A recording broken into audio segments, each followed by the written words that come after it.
momento de hoje, que é a professora Fabíola, para que ela se apresente, né? Para quem não me conhece, aliás, eu acabei não me apresentando, né? Para quem não me conhece, meu nome é Alessandro Azevedo, né?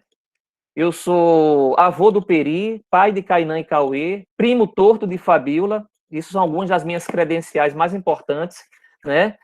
E também sou professor da UFRN, estou professor da UFRN. Eu agora ando dizendo que eu estou, porque vai que o autoritarismo vingue e eles começam a botar a gente para fora da universidade. Então, estou na UFRN, né?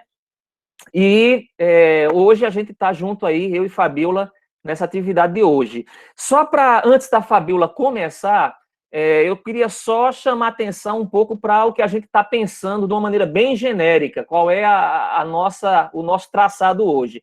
A gente vai começar com a Fabíola fazendo um breve relato da história e do pensamento de Paulo Freire, ligando, né, o pensamento dele à própria vida dele, são coisas que têm muita ligação, vocês vão ver. Após o relato da Fabíola, a gente vai se organizar em grupo para fazer uma apreciação de uma atividade. E depois retornamos e fazemos um grande debate aqui. Basicamente, a nossa dinâmica vai ser essa, portanto, vai ser uma dinâmica diferente, porque a gente vai se dividir em grupo. Vai ser muito importante vocês estarem atentos, a gente vai liberar links de salas, né, a partir de um sorteio que a gente vai fazer aqui de quem está presente, tá bom? Então, com vocês, Fabíola Dantas. Oi, gente, boa tarde.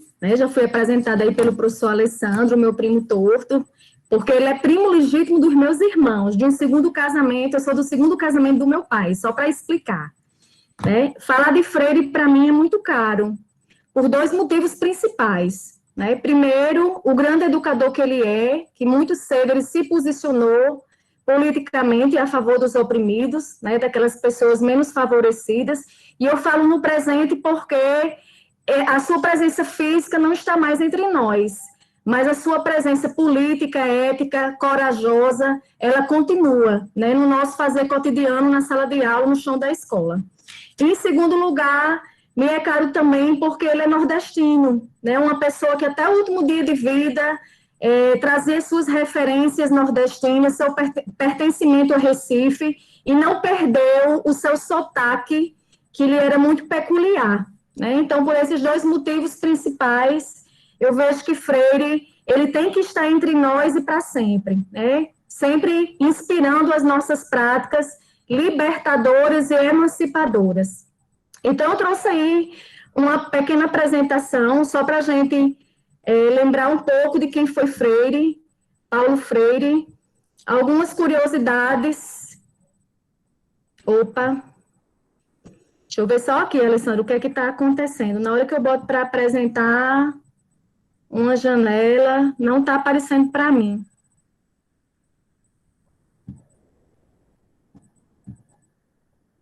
Deixa eu ver aqui. Não está aparecendo. Se você quiser, eu posso apresentar por aqui. Faça esse favor, que eu não estou conseguindo. Eu deixei a tela aberta, mas não estou conseguindo. Então, tá, e assim, vai ser um desafio muito grande para a gente. Vai ser um desafio muito grande para a gente a realização dessa atividade de hoje, né? Uma oficina virtual. Nunca participei, vai ser a primeira experiência. Então, só vou colocar. Vocês estão me ouvindo direitinho?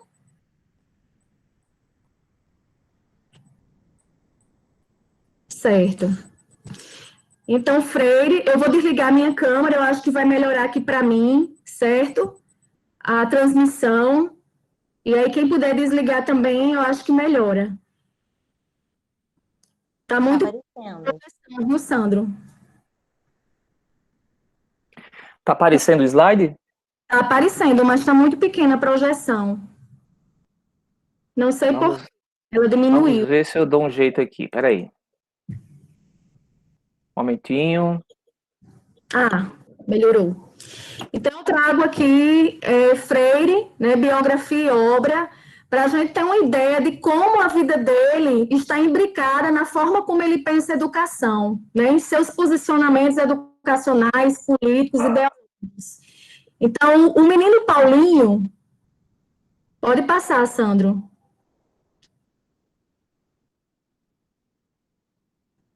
O menino Paulinho nasce em 19 de setembro, né? O filho caçula de 4 irmãos, de 4 filhos, de Dona Tudinha e Joaquim Temístocles.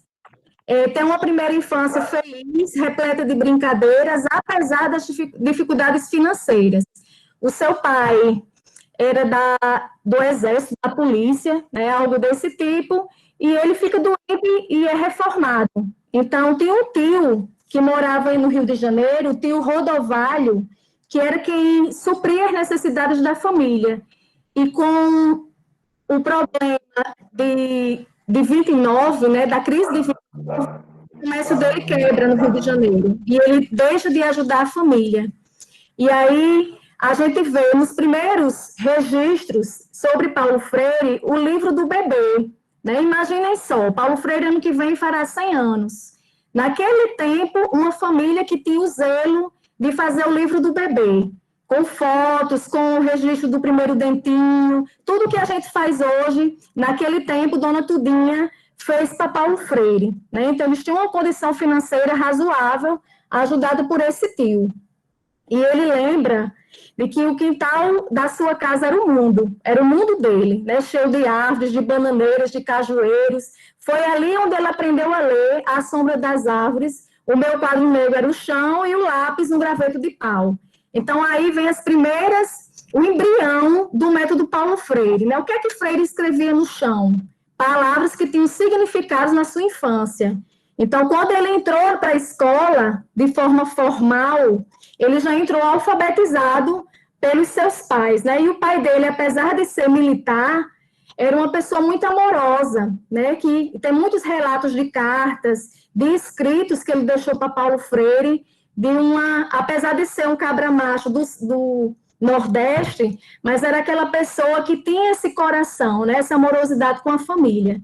E aí Paulo, em várias obras, né? Principalmente em Pedagogia da Esperança, Cartas a Cristina, que é uma autobiografia, ele cita suas professoras, aquelas que são mais, né, significativas, como Dona Eunice, Áurea, né, no Recife, e Cecília Jaboatão. Ele diz que as outras que ele teve foram pessoas com práticas enfadonhas, apesar de não guardar nada a respeito da pessoa que elas eram, né? Então, já na primeira infância, ele já percebe o valor que o professor tem na formação humanística de uma pessoa. Pode passar, Sandro.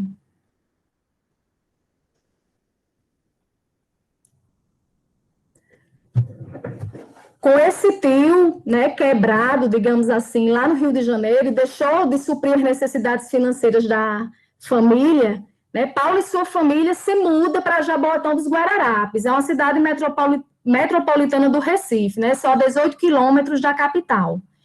Então, com essa falta, eles começam a conhecer a pobreza. Aos 13 anos, Paulo Freire perde o pai e o cenário de fome se desenha na família, né? Ele relata muito a humilhação e luta da mãe, viúva com apenas 42 anos e com 4 filhos para criar.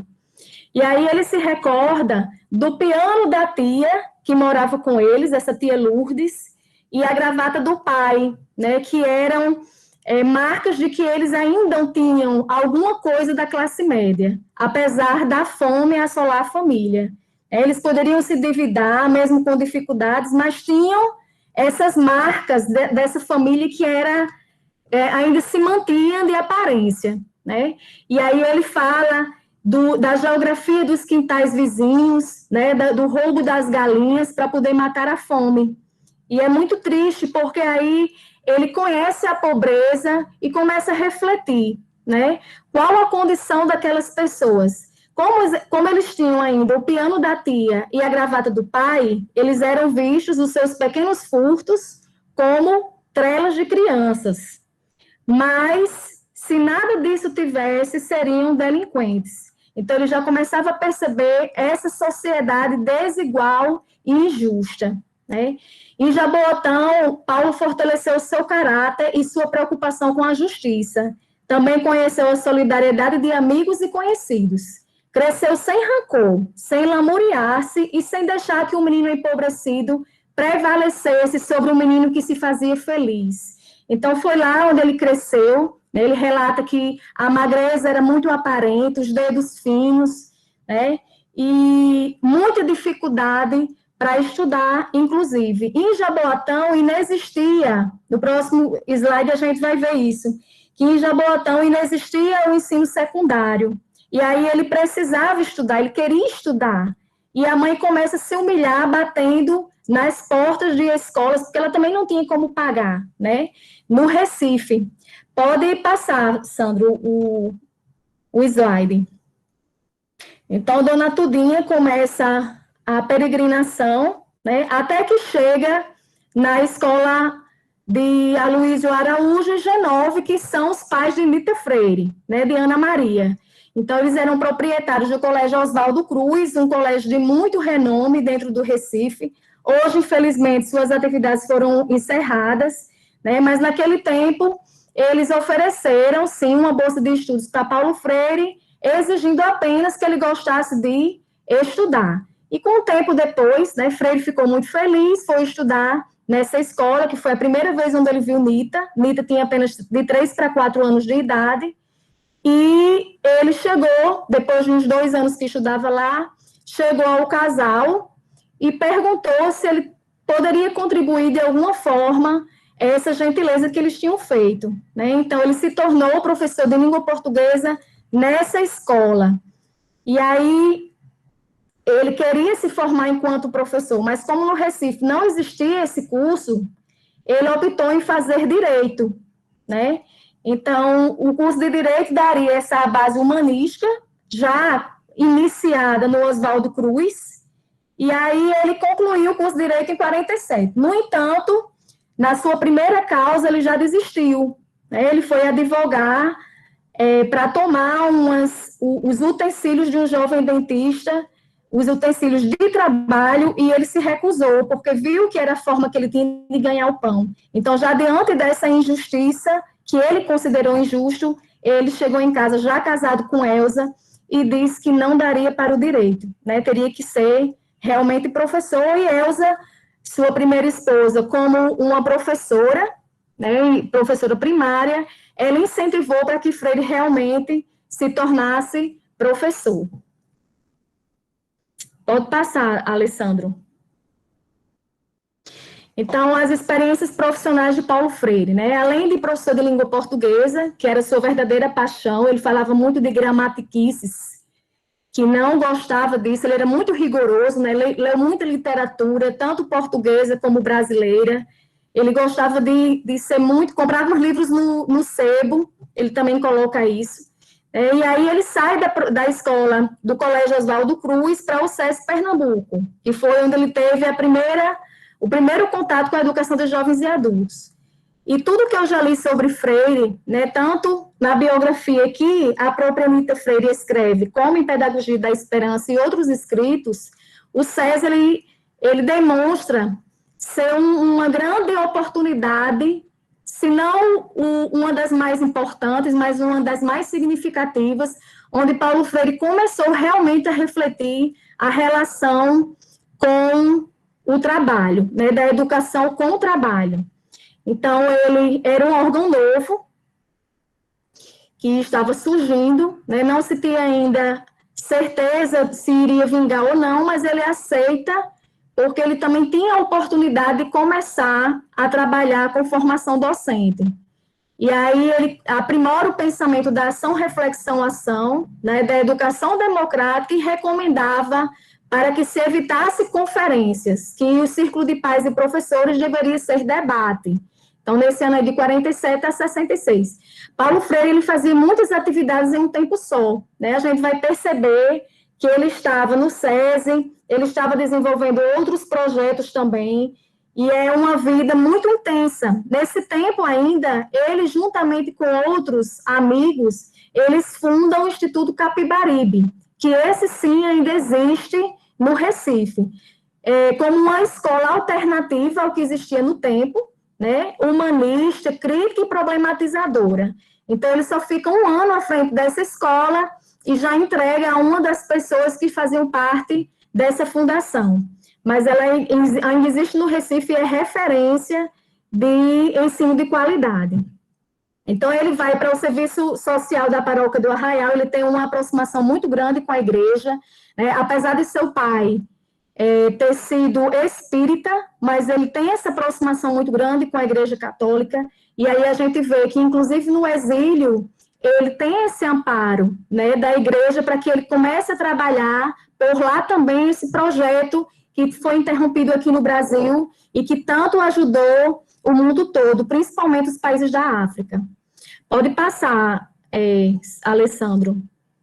Então, veio o Conselho Consultivo da Educação Municipal do Recife, né, Divisão de Cultura e Recreação, a Escolinha de Arte do Recife, nos anos 50, ele começa a fazer uma revolução através da cultura e da educação.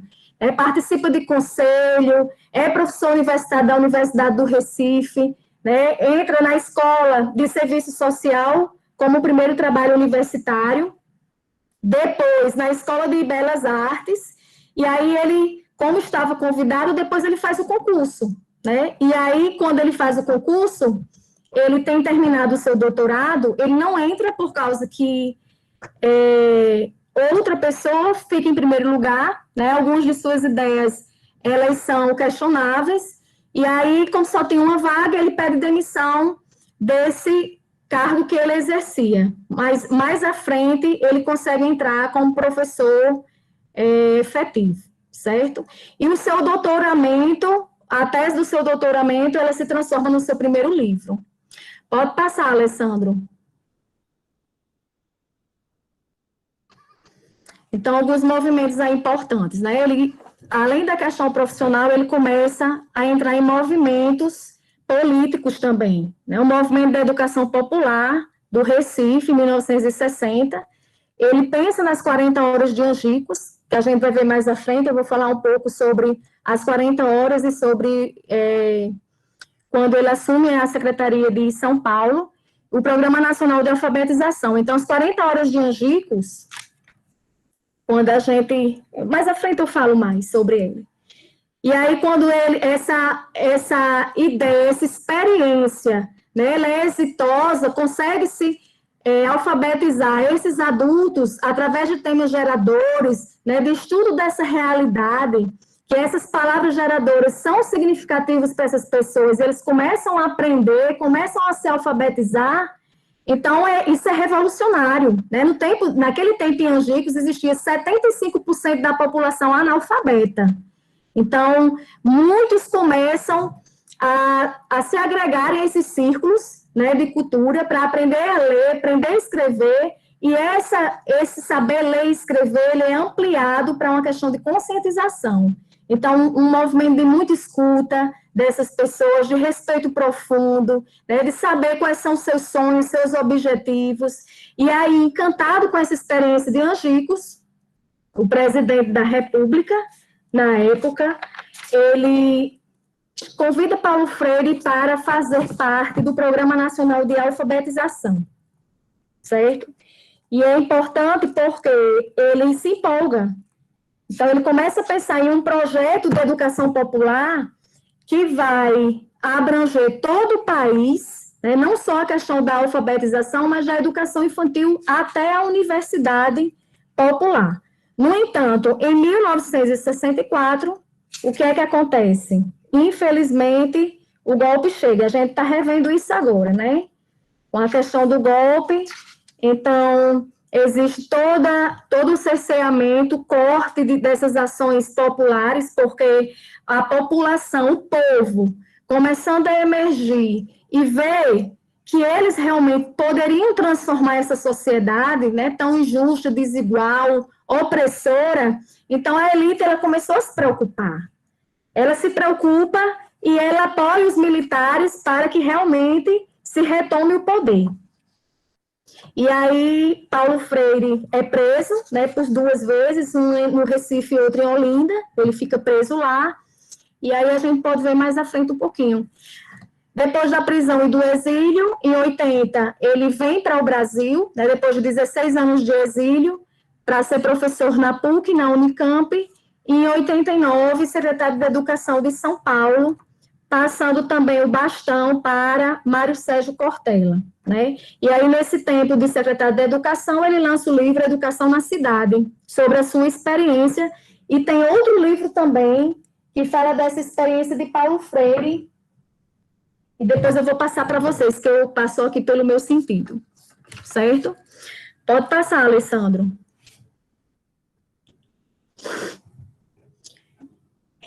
Eu acho que eu vou ter que falar que eu tirei o slide que falava sobre as 40 horas de Angicos.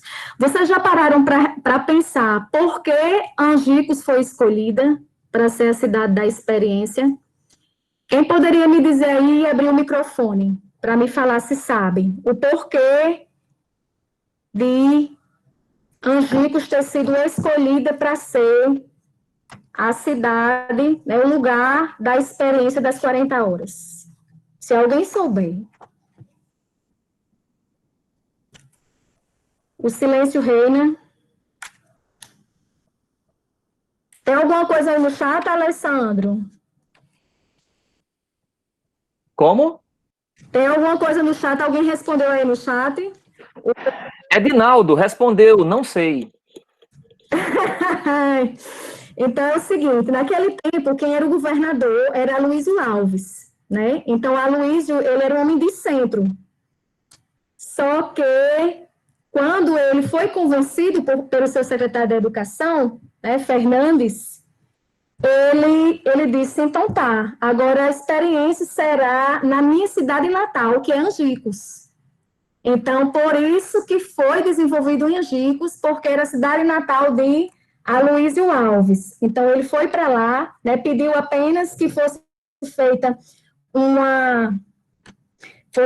regime de colaboração aí entre o Rio Grande do Norte e a Universidade de Pernambuco, né, que fosse feito uma aliança, e aí esses monitores seriam universitários, ele montou toda a estratégia, né, e o Rio Grande do Norte sim aceitou, e aí ele foi para Angicos. Ele não recebeu um centavo, a não ser suas despesas com transporte e com a alimentação, já que ele disse que era pago pela Universidade do Recife, né?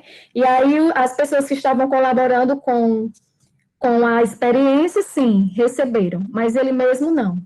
Homem ético, né? Então, vamos lá. 75%, nós tínhamos 70% de analfabetos no estado e lá em Angico, 75% de analfabetos. Então, chamou muita atenção essa experiência, né? Demais.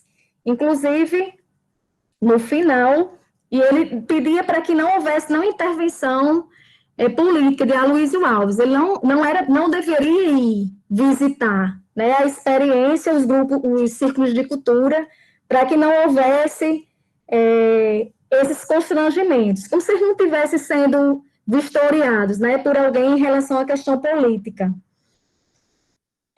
Foi isso. Então, eles fizeram todo um levantamento, né, o que é que os alfabetizandos estavam buscando ali na experiência, qual a profissão deles, quantos eram casados, solteiros. Então, ele procurou saber todo o perfil das pessoas que estavam participando dessa experiência, né? Para que eles tivessem, inclusive, fazendo um link entre o que eles iam trabalhar com as expectativas das pessoas que lá estavam.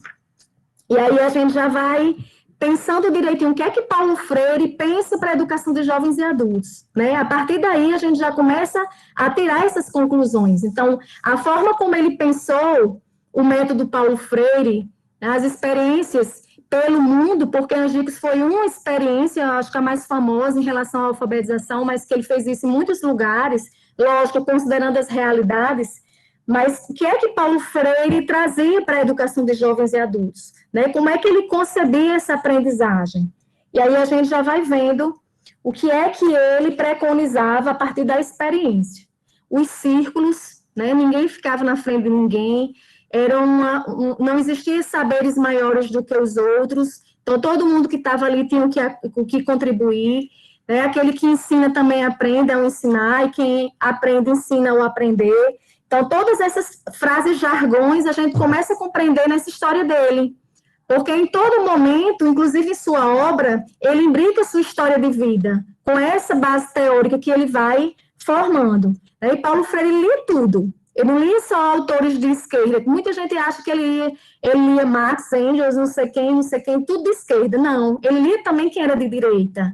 Ele também buscava compreender a lógica neoliberal, né, para ele poder realmente se instrumentalizar e pensar de que forma a gente poderia estar trabalhando para um enfrentamento, não um enfrentamento de guerra, mas um enfrentamento de superação, de buscar com que a gente realmente, através do diálogo, né, da amorosidade, a gente trouxesse a conscientização através da educação. Por isso que ele diz que não existe, que as pessoas não mudam o mundo, né, sem educação também não, sem ela nem tão pouco. Então, que a gente precisa da educação, tanto para que a gente possa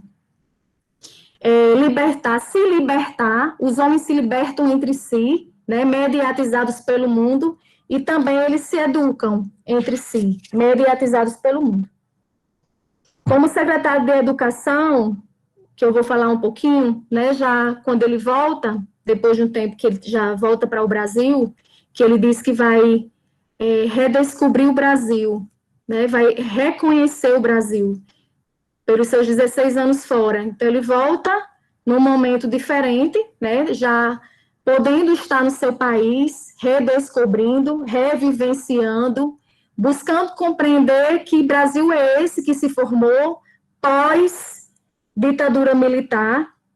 E aí ele vem, já no governo de Erundina, né, do PT, ser secretário da Educação de São Paulo e compreender toda a dinâmica que existia dentro da cidade, né, de escolas sucateadas, de professores precisando de formação, precisando compreender, e Freire ia para os campos de formação.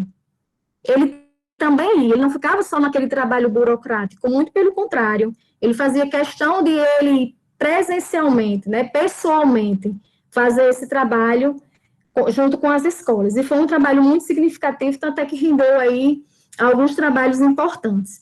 E aí vale também pincelar, né, lembrar que Freire, ele foi um dos fundadores também do Partido dos Trabalhadores, né, com essa ideologia e pensando na questão do oprimido e do opressor, né, da libertação das pessoas, dos trabalhadores. Então, a ideologia do PT é muito bonita. Não vou dizer que sou petista, nem que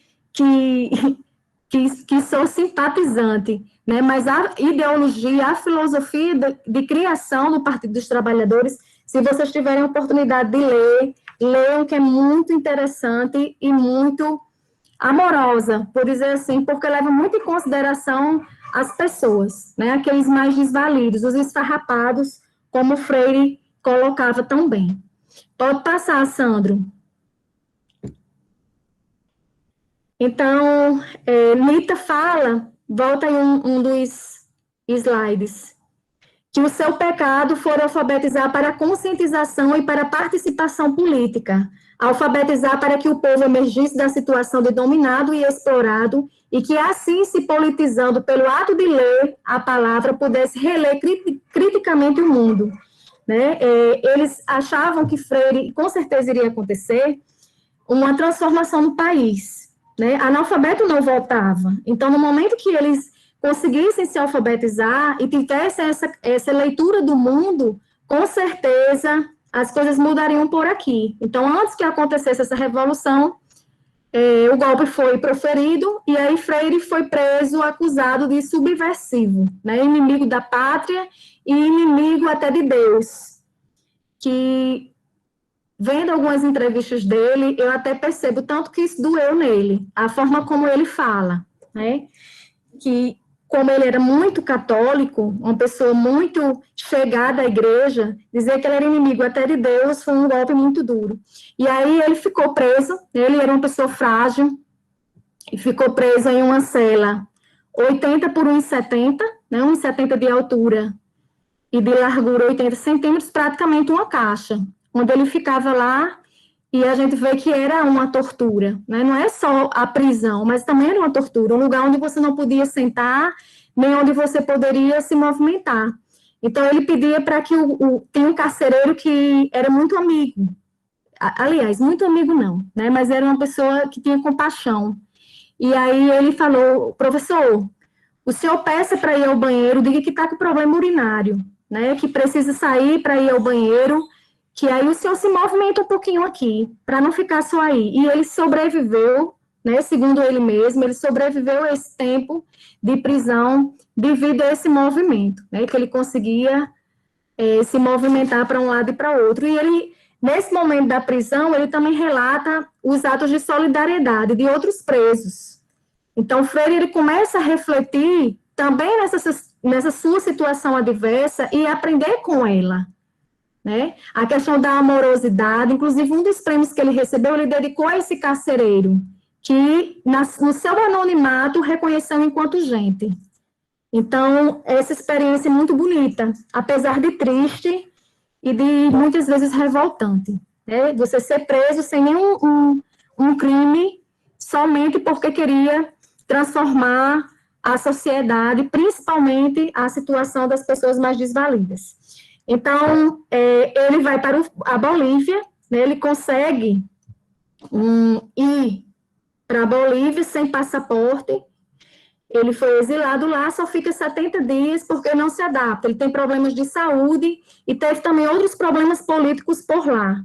E aí ele vai para o Chile, né? No Chile, ele fica um período, né? A sua esposa com seus filhos consegue ir para o Chile, para onde ele está. Inclusive, ela pede demissão do seu vínculo público para poder acompanhar Paulo Freire.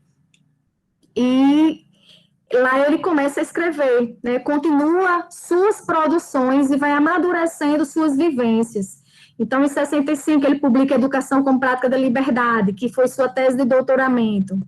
Né, depois escreve Pedagogia do Oprimido, seu best-seller. Ele foi traduzido em mais de 30 línguas pelo mundo.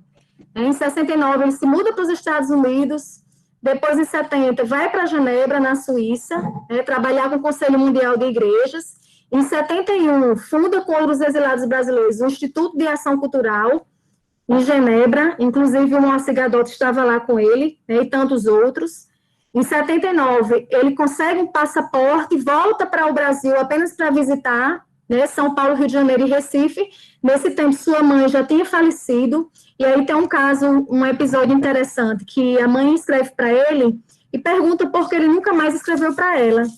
E ela diz, e ele fala que escrevia cartas semanalmente para a mãe, só que o governo brasileiro, né, desviava essas cartas, essas correspondências. Então, ele começou a escrever cartas para a mãe, mandava para os Estados Unidos, mandava para o Chile, mandava para outros países, para que de lá seus amigos enviassem para sua mãe. E aí sim ela começou novamente a receber as cartas de Paulo Freire, que ele disse que inclusive não tinha teor nenhum político, né? E ela morre e ele não consegue vir porque não tinha esse passaporte, estava exilado, certo? Pode passar, Alessandro, por favor. Então, em 80, ele retorna para o Brasil, né, já de fé e verdade, pós a ditadura, retorna para o Brasil para lecionar na PUC e na Unicamp. Em 81, participa da fundação do Vereda, que é um centro de estudos de educação em São Paulo. Em 82, publica A Importância do Ato de Ler, que foi um livro muito premiado, né, inclusive recebeu o diploma de mérito internacional. Em 86, recebe o Prêmio Unesco de Educação para a Paz, né, ano de morte de Elza. Infelizmente, Elza morre, ele perde o sentido pela vida, né, depois ele conhece Nita Freire, que era sua orientanda, né, no doutorado, e se casa com ela depois de 2 anos da morte de Elza. Então, em 87, integra o júri internacional da Unesco para premiar as melhores experiências de alfabetização no mundo. Em 89, assume a Secretaria de São Paulo. Né? Em 97, infelizmente, ele nos deixa no Hospital Albert Einstein, no dia 2 de maio, vítima de um infarto. Né? Pode passar, Alessandro, por favor. Então, as principais obras de Paulo Freire estão aqui, certo? Inclusive, em Pedagogia dos Sonhos Possíveis. A gente percebe muitas partes dos livros, alguns capítulos de suas obras, reflexões sobre a vida dele. Né? Inclusive, em Pedagogia dos Sonhos Possíveis, tem um capítulo que fala assim, Miriam dorme profundamente. E eu me perguntava, meu Deus, quem é Miriam? Né? Quem é Miriam? E aí, pesquisando sobre a vida dele, eu percebo que Miriam era uma prima, tinha uma tia materna, né, que adotou Miriam, e ela era uma militante pelos direitos no tempo da ditadura. Então, ela é presa e morta. E ele faz essa homenagem a Miriam. Cartas a Cristina é um livro autobiográfico, né, como eu já falei para vocês. Paulo Freire, ele gostava muito de escrever em forma de cartas. E tem muitas obras dele que realmente são sistematizações de cartas, né? Professora Cintia Não, Cartas a Quem Ousa Ensinar, né? Cristina era uma sobrinha querida, tem Natécia também, que ela lançou recentemente um livro falando sobre as cartas que recebia de Paulo Freire, né? Uma menina de 9 anos de idade, que recebia as cartas desse primo, desse tio famoso, que ela só ouvia falar, né? E aí a gente vê muitas e muitas experiências de vida que ele imbrica na sua obra. E ele começa a refletir. É aquele menino que está com um graveto embaixo de uma mangueira, escrevendo as palavras do seu mundo, ele começa a refletir, a pensar e a formar sua concepção de educação em prol dos menos favorecidos. E aí ele começa a pensar de que forma ele pode realmente favorecer essa revolução cultural para que essas pessoas se libertem, que elas consigam realmente entrar nessa fase de consciência, de modo que elas consigam transformar a realidade e o mundo. Pode passar. Sim, algumas obras que eu listei aí, elas são póstumas, né? As que vêm depois, lógico, ele morreu em 97, a partir de 98, Mita, ela começa a pegar escritos de Paulo Freire, né, e fazer transcrições de palestras, de conferências, e lançar, porque Mita foi feito um testamento por Paulo Freire, né, que até 86, que é a morte de Elsa, toda a sua produção ela fica sob tutela de seus filhos. E a partir do momento quando ele contrai núpcias com Ana Maria, todas as suas produções, elas ficam para ela, né, sob a tutela dela. Então, esses escritos, todas as transcrições que ela fez desses eventos que ele participou, ela transformou em livro e ficou publicações póstumas, né, como Pedagogia da Indignação, dos Sonhos Possíveis, a Pedagogia da Tolerância e a Pedagogia do Compromisso, que foi a última obra que ela lançou. Pode passar, Alessandro, por favor. E aí, qual a relação que Paulo Freire tem com a EJA? Né? Lendo os formulários que vocês fizeram, que vocês preencheram, a gente tentou o máximo possível contemplar. Inclusive, eu falei para o Alessandro que a questão do método Paulo Freire, só o método para a gente estudar, para a gente pensar, ver como é que ele acontecia, precisa de um encontro só para o método, que depois a gente pode pensar em outro momento, né? Não agora no curso de extensão, mas em outro momento que a gente possa estar pensando, certo? Então, Freire e a EJA, o que é que ele dizia em relação a isso? Né? Que a aproximação da educação de adultos deve estar muito próxima à educação popular. Inclusive, a gente sabe que a cultura popular, da cultura popular veio a educação popular, e da educação popular veio a educação dos jovens e adultos. Então, ele quis dizer o que com isso? Que a gente não pode simplesmente transpor conteúdos para a educação dos jovens e adultos, né, do ensino regular. Ele precisa aproximar desse conhecimento popular. Os conteúdos não podem ficar de fora da cotidianidade. Então, os conteúdos têm que fazer sentido. Quando a gente viu a forma como ele trabalhava o método, né, até quando ele ensaiava suas primeiras palavras embaixo da mangueira, ele trazia significado para isso, né, para seu movimento de escolarização. Então, os conteúdos não podem ficar de fora do cotidiano, tem que ter relação. A educação de adultos, ela deve ser uma reflexão política e militante, que supera a educação bancária e a condição de opressão, e que se direciona no sentido da leitura crítica do mundo. Então, a gente precisa pensar, né, refletir bastante sobre os currículos, O que é que a gente tem feito, né, em relação ao currículo? Que currículo é esse que a gente tem transposto ou que a gente tem criado no cotidiano? Até que ponto a gente tem pensado e praticado um currículo que tenha realmente sentido, que faça sentido para esses adultos? Respeitar os sonhos, frustrações, dúvidas, medos e desejos dos educandos. O educador tem como ponto de partida de sua ação e não de chegada. Então, lá no método, a gente viu que lá nas 40 horas de Angicos, primeiro foi feita toda uma pesquisa de território, né? Se ouviu o que é que esses estudantes tinham, o que eles queriam, quais eram os seus sonhos, né? O que é que eles queriam com essa alfabetização, onde eles queriam chegar. Então, é o ponto de partida para o educador planejar as suas ações, e não de chegada. Os processos educativos de alfabetização acontecem a partir de palavras e temas pertencentes à sua experiência existencial, palavras grávidas de mundo, né? Ele repete esse conceito de que tem que fazer sentido. Eu não posso simplesmente, uma vez, e lendo isso, eu lembro de uma discussão entre duas crianças que eu ouvi dentro de um ônibus, certa vez, um menino dizendo que não sabia o que era um guaxinim, e o outro dizendo, como é que você não sabe o que é um guaxinim? E eu comecei a refletir, né, meu Deus, o que é um guaxinim? Eu lembro que eu vi um desenho animado, um guaxinim.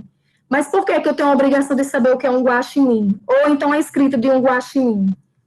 E aí a gente começa a refletir também, né, o que é que faz parte desse mundo, desse adulto?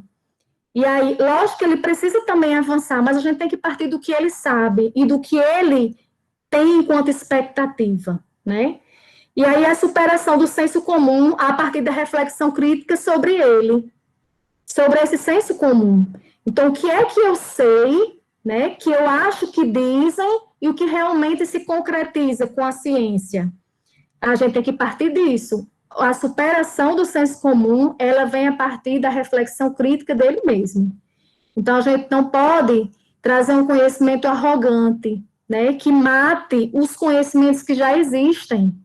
A gente não pode trazer uma superioridade de uma epistemologia, né, de uma prática que mate as que já existem dentro das escolas, né? E aí eu começo a entender também, refletindo com o que a gente vive na educação de hoje, o porquê que a EJA está sendo menosprezada pelo governo federal. Por que é que ela está sendo...